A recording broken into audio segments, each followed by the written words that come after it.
보겠습니다. 요한계시록 2장 18절로 29절입니다. 요한계시록 2장 18절로 29절 말씀, 한 절씩 말씀을 교독하겠습니다.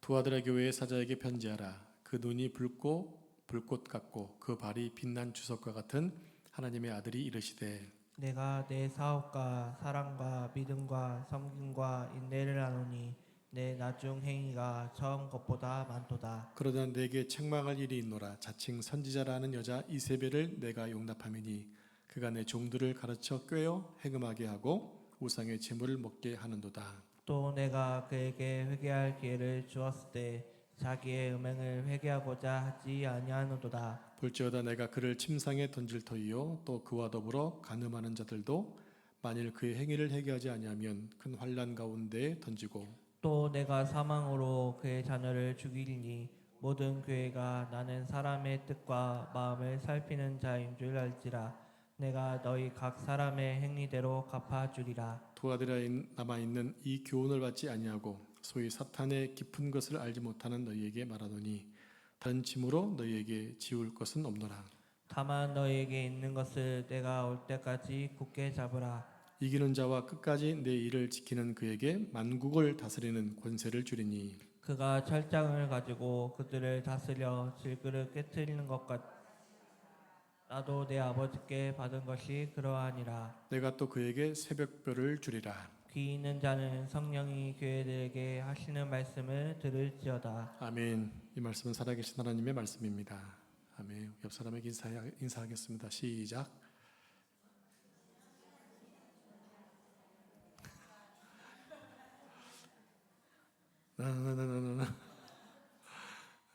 제가 이미 정해놓은 인사가 있잖아요. 당신은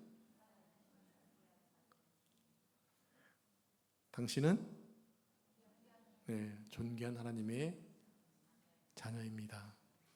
하나님의 존귀가 아니라 존귀한 하나님의 자녀입니다. 네, 그렇게 하시기 바랍니다. 오늘은 소아시아 7교회 중에 네 번째 교회로 두아드라 교회에 대한 말씀을 생각해 보겠습니다. 자, 두아드라 사진 그림을 보겠습니다. 왼쪽에서 에베소, 위에 서모나, 그 위에 지난주에 버가모, 오른쪽으로 꺾여서 두아드라입니다. 갈수록 내륙으로 이제 들어가죠. 그죠? 내륙으로 들어가고 있죠? 반응 좀 해주시면 제가 빨리 끝낼 수도 있습니다.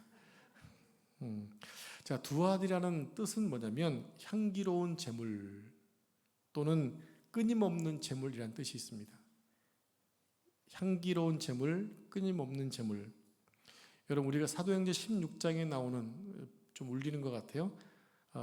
사도행전 16장에 나오는 누디아 기억나시나요? 누디아의 고향이 두아드라입니다. 두아드라.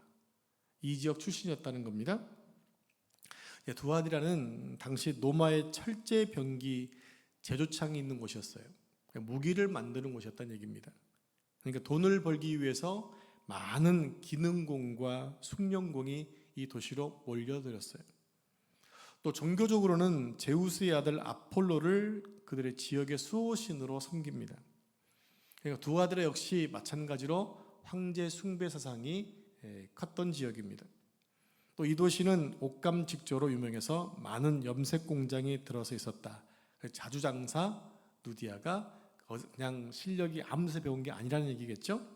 그러다 보니까 상인들의 조합이 상당히 융성해서 이 도시에서 먹고 살려면 반드시 조합에 가입이 되어야 한다. 자, 계속 지금 말씀드리고 있어요. 길드라고 하는 그 조합에 가입되지 않으면 융통을 할 수가 없고 또 장사를 할 수가 없고 결국에 왕따가 되는 삶이었다는 얘기죠. 그리고 상인 조합들은 로마 정부와 신전들에서 벌어지는 우상들을 또 매개로 해서 일감을 따내고 돈을 벌었어요. 그러니까 우상 숭배와 또 지역 경제가 맞물려 있었다는 거죠. 이런 도시 풍토와 문화 그리고 경제 체계 속에서 황제 숭배를 비롯한 우상 숭배에 타협하지 않은 채 그리스도인으로 살기가 너무나 힘들었다고 하는 겁니다. 우리는 지금 지금 우리 시대 저 연배가 되신 분들 말고 좀 젊은 60대 아래쪽에는 종교적인 탄압을 전혀 받지 않고 자랐어요.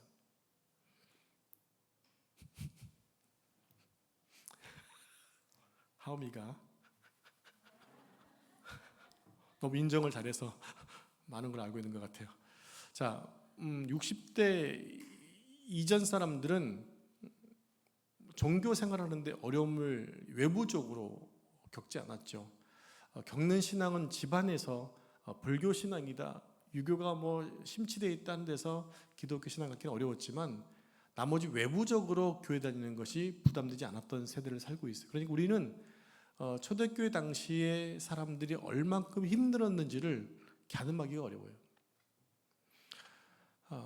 근데 우리가 일제 강점기대에 가보면 그 당시 한산 신사 참배 이런 것들 통해서 교회 다니는 것이 되게 어려웠잖아요. 신앙 지키기 어려웠거든요. 그때만 생각해 보면 이거보다 훨씬 더 어려웠던 것이 초대교회 당시인데 그것들 한번 이렇게 비교해 봤으면 좋겠다는 얘기입니다. 일자리얻기도 어렵습니다. 상거래도 못합니다. 혼자서 무엇인가 자수성가해야 되고 뭐 먹는 것을 챙겨야 되는 그런 상황 속에 있다 보니까 너무나 경제적인 삶이 힘들었다고 하는 거죠. 또 무엇보다 사회적인 안전망에서 완전히 열애가 되었기 때문에 오는 불안감, 또 상대적인 박탈감들이 심했던 시대가 바로 이 두아디아 지역의 교인들이었어요. 자, 그들은 그런 어려운 가운데서도 신앙을 지켰다고 하는 거예요. 성도는 신앙 지켰네. 성도는 신앙 지켰네. 여러분, 신앙을 지켰다는 얘기는요, 이렇게 평안한 가운데 지킨 것이 아니라 어렵고 생명을 걸 수밖에 없는 상황 가운데서도 그 신앙을 지켰다라고 하는 거예요. 우리는 그들을 본받고 또 이 시대 평안한 가운데서 믿음 생활할 때 우리는 무엇을 이 시간에 또 바라봐야 되는가? 오늘 두아디라 교회를 통해 하실 말씀이 무엇인가를 한번 깊이 묵상해보고 우리가 이 시대에 맞는 삶을 살아야 한다는 거죠.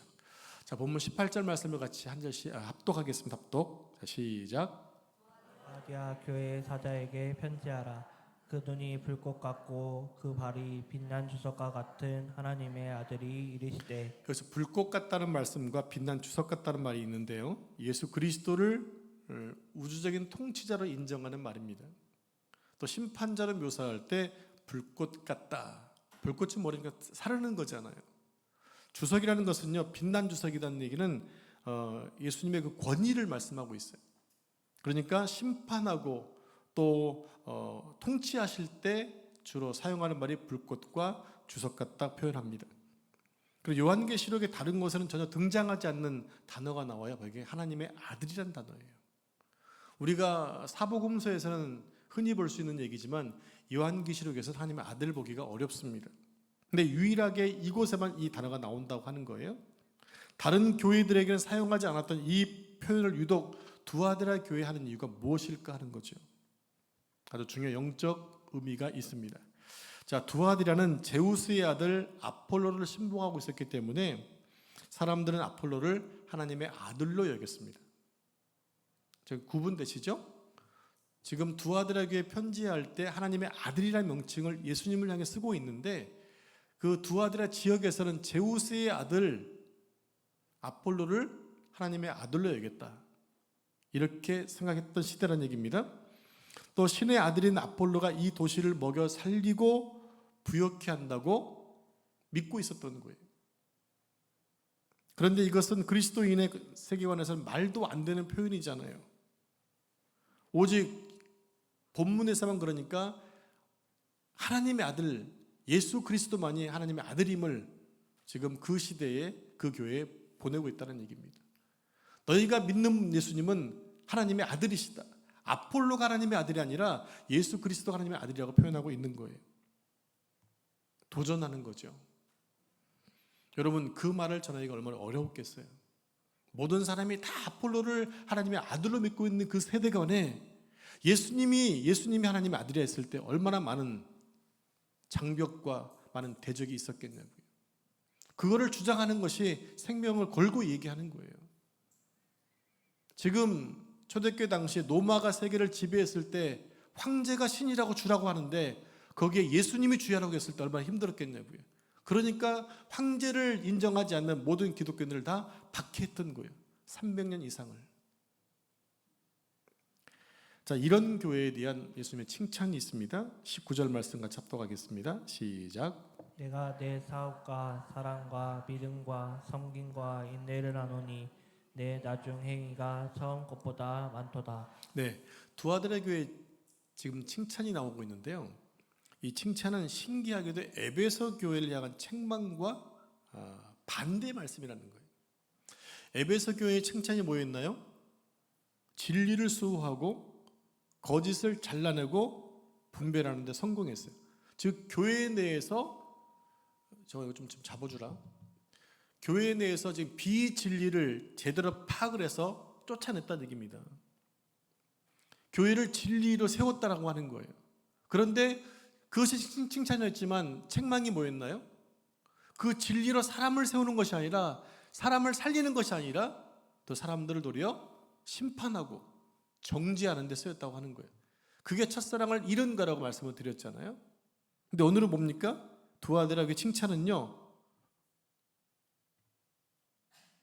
지금 진리를 사용하지 않고 에베소 교회 실수였던 것들을 반대로 바꿔서 이렇게 얘기하는 것입니다.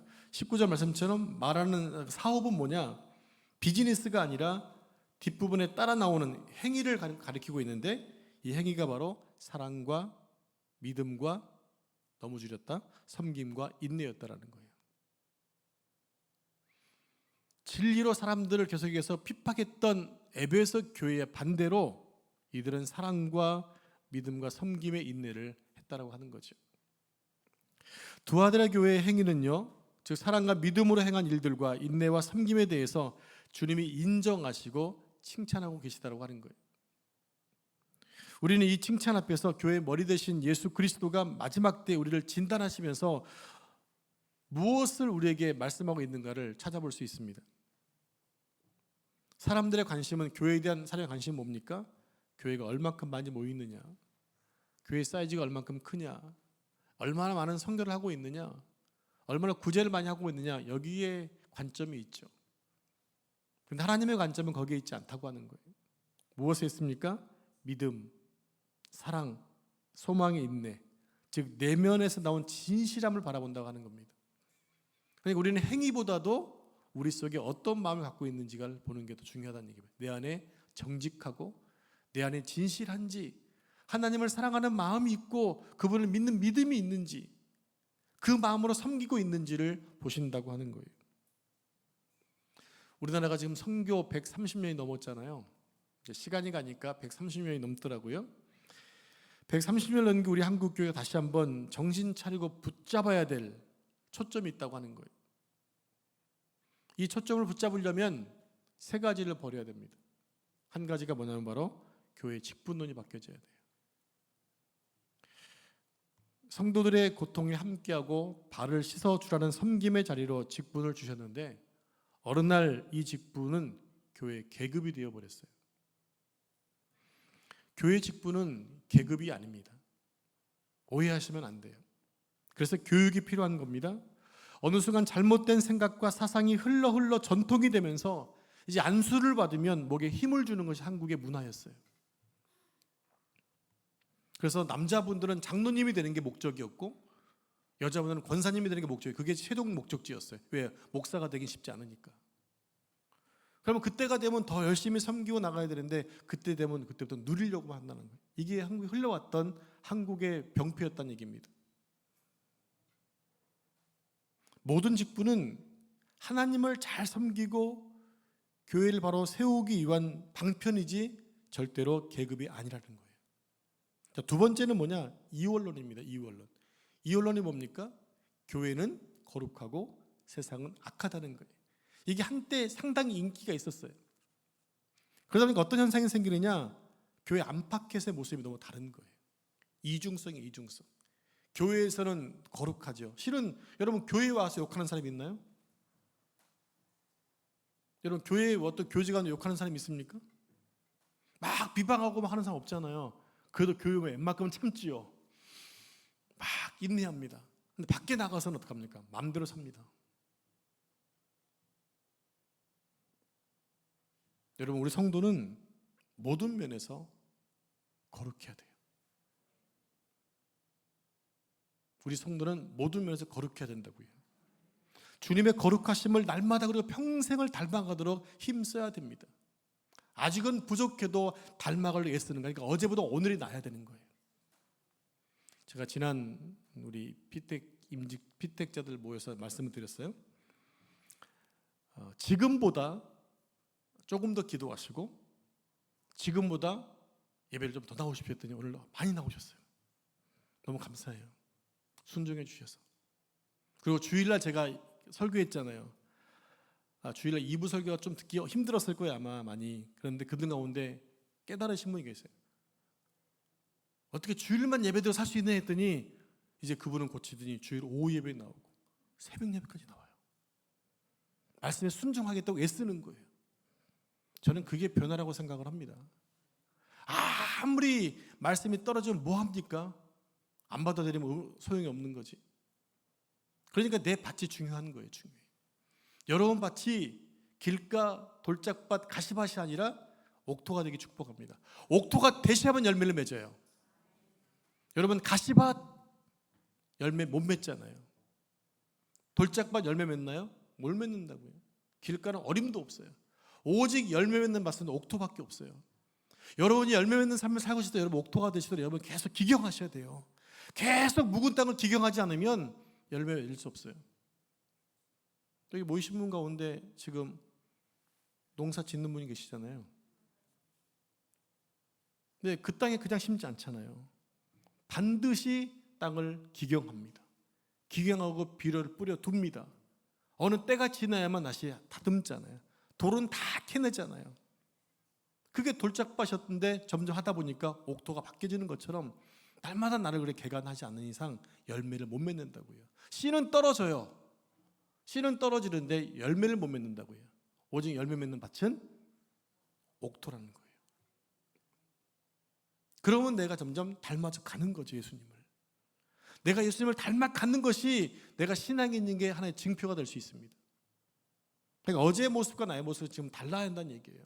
여러분 달라지셨죠? 달라지셨나요?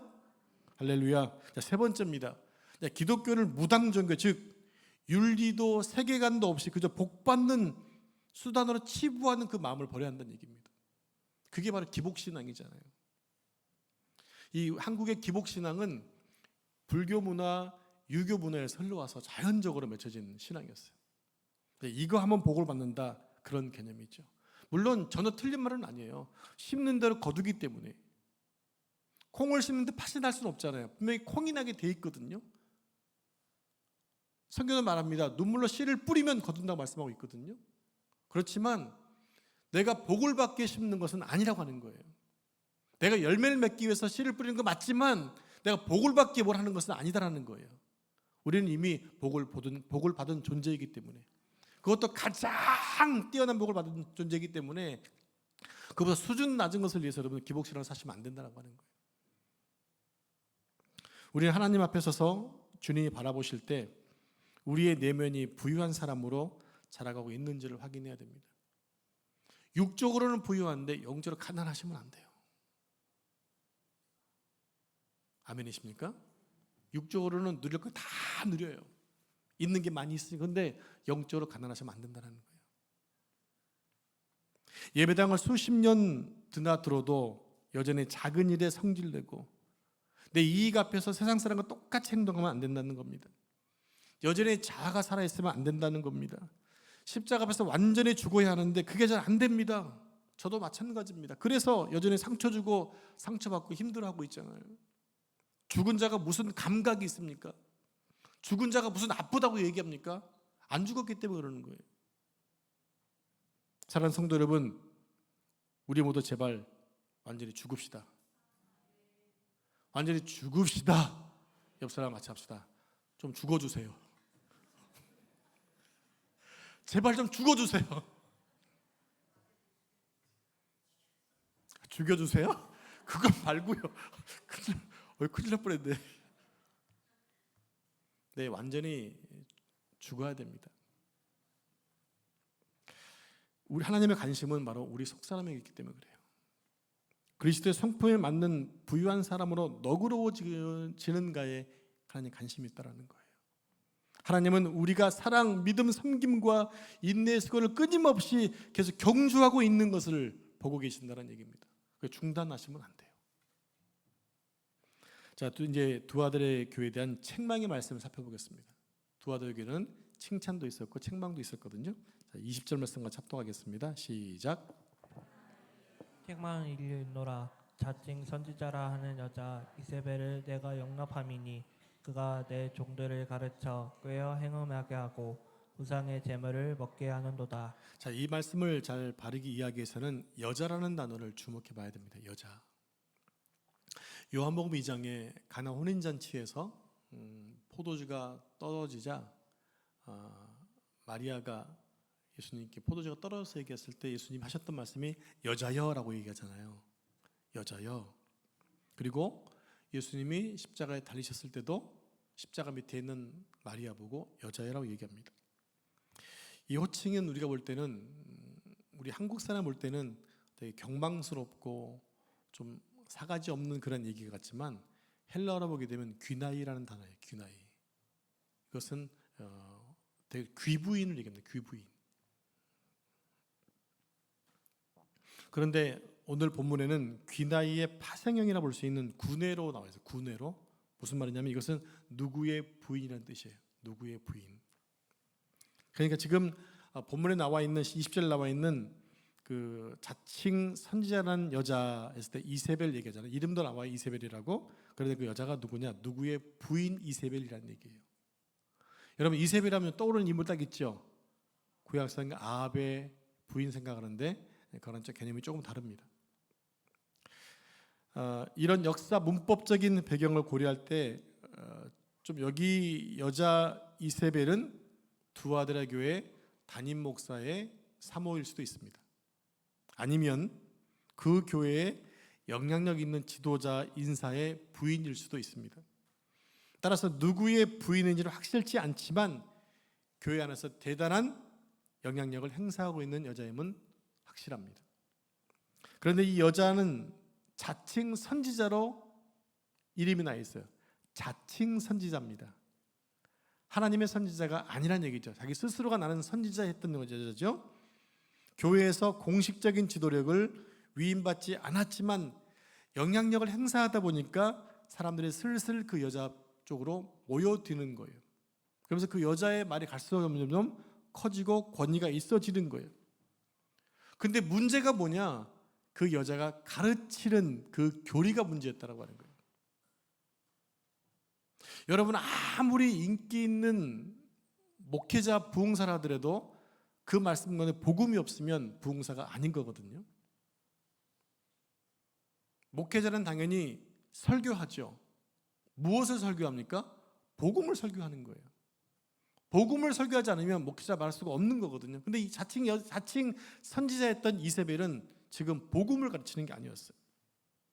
이세벨은 신비주의적인 분위기를 풍기면서 자기 영적인 영향력을 교묘하게 쌓아 올리는 남들을 미혹하는 여자였다는 얘기입니다.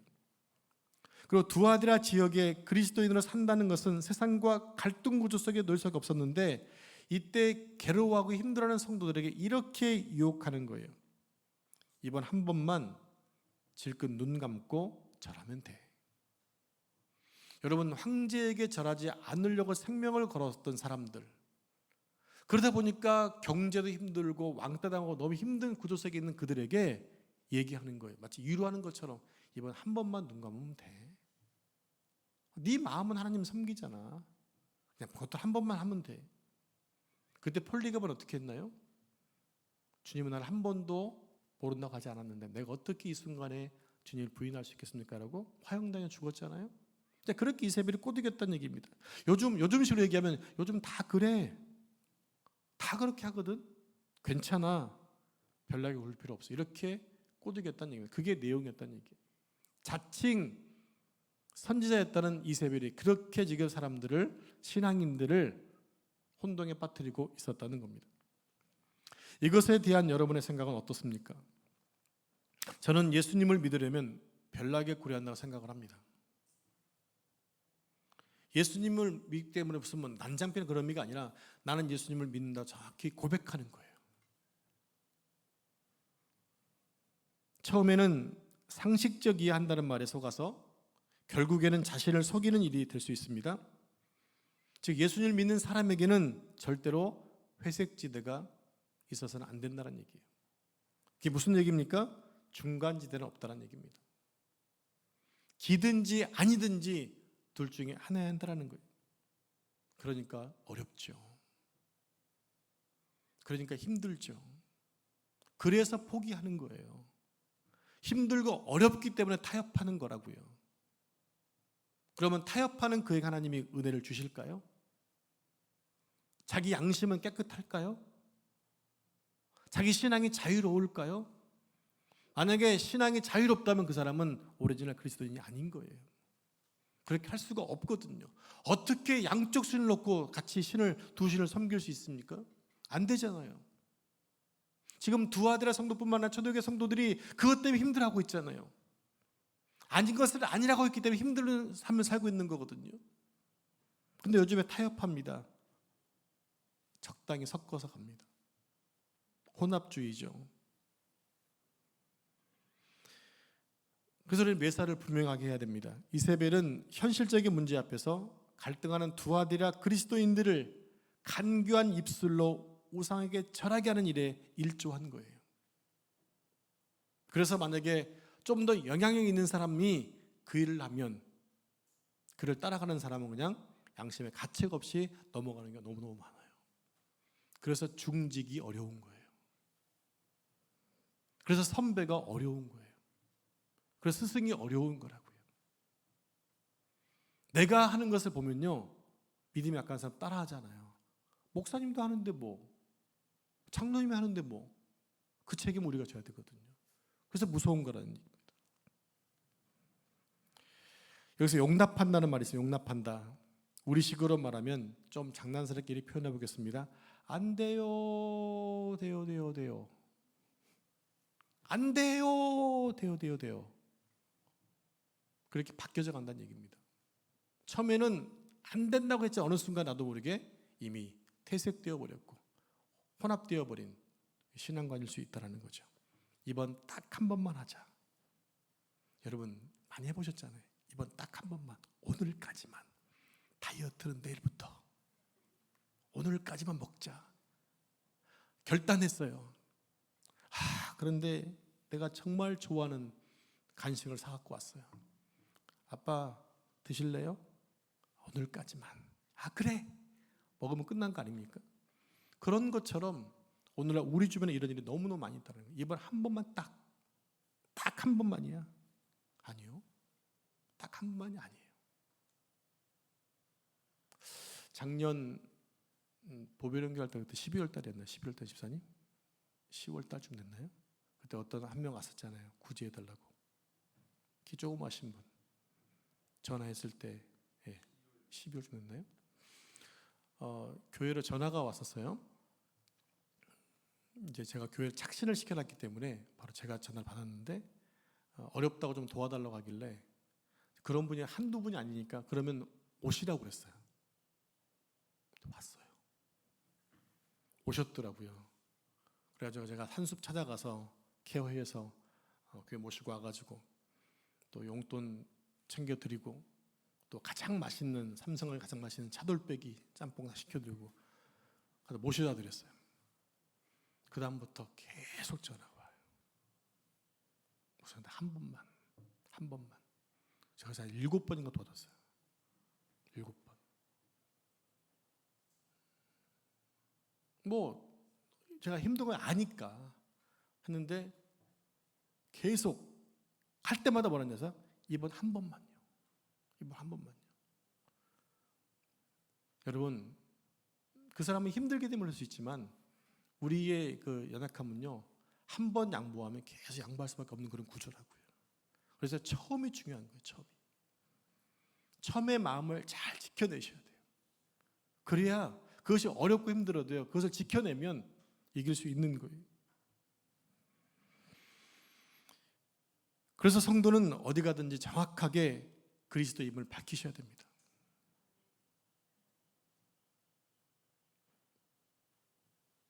어디 가서 내가 그리스도를 밝혀야 한다고요. 그리고 정직하고 성실하게 일하면 됩니다. 가끔은 커피도 좀 싸면서 인색하지 않으셔야 됩니다. 그래서 손해보지 않으려니까 자신의 신앙을 감추고 그리스도임을 숨기는 것입니다. 주님 보시기 어떠할 것 같습니까? 늘 주님이 우리를 보고 있다는 생각을 늘 하고 있다면, 코람되의 삶을 살고 있다면 함부로 행동할 수가 없겠죠. 저는 그래서 목사인 게 너무 좋아요. 저는 어디 가든지 저는 목사를 밝히거든요. 제가 목사인 걸 갖다 자랑을 삼는 것이 아니라 제 행동을 스스로 제어하려고 얘기하는 거예요. 그렇게 말해놓고 함부로 행동할 수 없잖아요. 그러면 저에게 술을 권하지도 않아요. 담배를 권하지도 않아요. 잘못된 거 권하지도 않아요. 왜? 저 사람은 목사니까. 여러분들이 계속 타협하다 보니까 계속해서 사람들이 술을 권하고 비리를 권할 수 있거든요. 왜? 이미 한번 해봤기 때문에. 저는 과거에 교육전도사 있을 때 한 학생이 이제 졸업한 다음에 저는 취업을 했어요. 회식을 했는데, 회식하기 때문에 또 가장 먼저 술을 주잖아요. 그래서 나는 크리스찬입니다 이거 했더니 그 술을 그랬던 사람이, 저분은 장로님이야, 저분도 마셔. 그 아이가 와서 저한테 울면서 얘기를 하더라고요. 그때 어떻게 해야 되는지. 너는 그래도 지키면 돼. 지키면 돼. 자, 그러니까 처음부터 밝히지 않으면 두 번째는 거절하기가 너무 어려워요. 그럼 아예 그때는 아예 포기하고 가는 거죠. 자, 그러나 이기는 자에게는 두 가지 약속을 주셨어요. 이기는 자에게는, 자, 본문 26절로 28절까지 한 절씩 말씀 교독하겠습니다. 이기는 자와 끝까지 내 일을 지키는 그에게 만국을 다스리는 권세를 주리니, 그가 철장을 가지고 그들을 다스려 질그를 깨뜨리는 것 같이 하리라. 나도 내 아버지께 받은 것이 그러하니라. 28절 같이 읽습니다. 내가 또 그에게 새벽별을 주리라. 자, 첫째가 뭡니까? 만국을 다스리는 권세를 주신다는 겁니다. 만국을 다스리는 권세. 철장, 즉 철로 만든 홀은, 그것을 지니신 분은 예수 그리스도입니다. 그것은 홀을 지닌 사람은 아폴로도 아니고 로마 황제도 아니라 오직 예수 그리스도라는 것. 그 부분이 온 열방을 다스린다고 하는 거예요. 홀은 통치자가 들고 있는 상징 지팡이거든요. 이제 예수 그리스도가 만국을 다스릴 권세를 가지고 역사의 마지막 날에 오시게 될 텐데, 그때 우리와 함께 만국을 다스리게 될 거란 얘기입니다. 얼마나 큰 축복입니까? 두 번째입니다. 다스리는 권세뿐만 아니라 새벽별을 주신다고 하는 거예요. 새벽별. 유대인들은 하루는 어떻게 따지면 하루는 해질 때부터 다음날 해 질 때까지입니다. 유대인의 관념으로 새벽은요, 모든 어둠이 거치고 물러가는 시간인 거예요. 새벽이 되면 어떻게 합니까? 어둠이 떠나가잖아요. 그게 유대인들한테 하루가 시작되는 아주 놀라운 시간 관념이었다는 얘기입니다. 즉 억울하고 눈물 짓고 답답하고 뒤틀려진 역사와 시간이 물러가는 새벽 시간, 이 시간이 왔음을 알리며 뜨는 것이 바로 새벽 효성이잖아요. 우리 함께 민수기 24장 17절입니다. 자, 같이 읽겠습니다. 시작.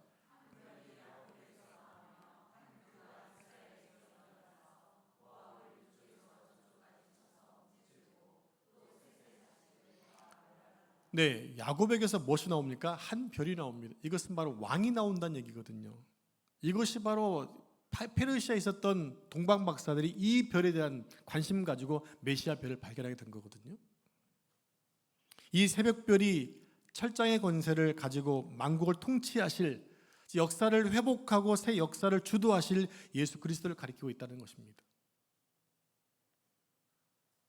그분과 함께 마지막 때 온 세상을 다스릴 것이다. 자, 그러면 이제 마지막으로 우리가 생명다에 투자해야 될 것이 무엇일까요? 우리가 이 마지막 때 어떤 것에 투자하면서 살아야 될까요? 지금 전 세계는 자연재해와 또 살인적인 경기 침체로 인해서 너무 살기 어렵죠. 요즘은 재해가 났다고 하면 한 도시가 그냥 망해버리더라고요. 러시아에서 댐이 무너지니까 한 지역이 완전히 없어져 버렸잖아요. 또 지진이 크게 나면 한 도시가 완전히 바뀌어져 버리잖아요. 성경은 세상의 기근과 질병, 지진, 난리와 전쟁의 소문이 날 것이라고 이미 예고했습니다. 한 영혼의 천하보다 귀한데 수십만 명이 한순간에 죽어요. 우리가 살고 있는 세상이 그래요. 이것을 보면서 지금 마지막 때임을 모르고 있다는 것은요, 우리가 너무나 영적으로 어두운 거죠. 지금은 안 믿는 사람도 얘기합니다. 말세 지 말이다라고. 이 마지막 때를 살고 있는 우리들입니다. 즉 이러한 현상을 통해서 지금 종말의 시간이 다가오고 있음을 깨닫고 우리가 어떻게 투자해야 될까를 고민해야 되는 거죠. 새벽별 같은 예수 그리스도는 만국을 통치하실 권세를 가지시고 우리에게 오시려고 준비하고 계십니다. 오셔서 우리와 함께 온 우주를 새롭게 하실 것입니다. 우리는 그 시간을 대비해서 새하늘과 새 땅의 새 주인공으로 행세할 준비를 이 땅에서 하고 있어야 되는 거예요. 신앙이 있는 사람이라면 곧 종결된 이 땅에 있는 것에 투자하지 않고 다가올 새하늘과 새 땅에 대한 것을 투자하게 되겠죠. 여러분 주식할 때 계속 가라는 것 하지 않잖아요. 떠오르는 것 하잖아요. 떠오르는 것. 그래야 투자 가치가 있으니까. 여러분 세상은 끝납니다. 곧 끝나게 될 겁니다. 세상이 끝나면 곧 하나님의 나라가 임하게 될 겁니다. 우리는 그 나라의 영원히 살 겁니다. 그러면 그 나라에 투자하는 게 맞지 않을까요? 그러면 어떻게 해야 될까요?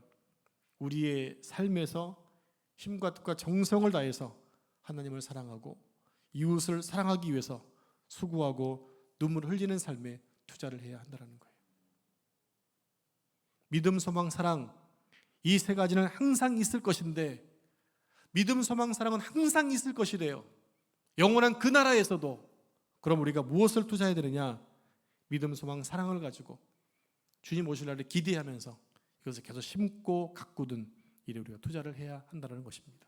그것이 하나님의 나라가 임하게 되면 그것을 가지고 그 상급 가지고 주인 노릇하면서 살게 될 것입니다. 그날은 곧 다가오고 있습니다.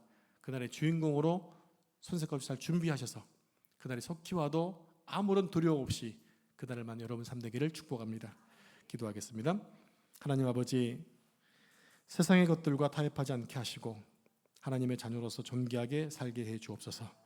종말을 준비하며 믿음, 소망, 사랑, 소망의 인내의 삶을 성실하게 살아가는 자가 될 수 있도록 인도해 주옵소서. 이 모든 말씀 존귀하신 예수님의 이름으로 기도합니다. 아멘.